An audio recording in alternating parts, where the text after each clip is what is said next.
Is fasting obligatory upon all Muslims, or is there a distinct group that Allah refers to when it comes to fasting, in the month of Ramadan particularly? Alhumdulillah, Salaatu, Salaam, Rasoolillah wa Aalihi wa Ajma'een. There are 5 conditions to be fulfilled to make fasting obligatory on any person.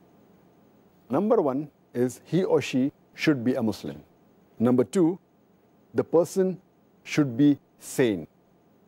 Number 3, he or she should have reached the age of puberty. That means he or she should be an adult. Number 4, the person should be healthy. Number 5, the person should not be in a state of traveling.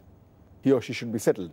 There are additional 4 conditions for a female to be fulfilled. If it's a woman, if it's a lady, if it's a female, there are additional 4 conditions to be fulfilled to make it obligatory on her. Number 1 is that she should not be menstruating.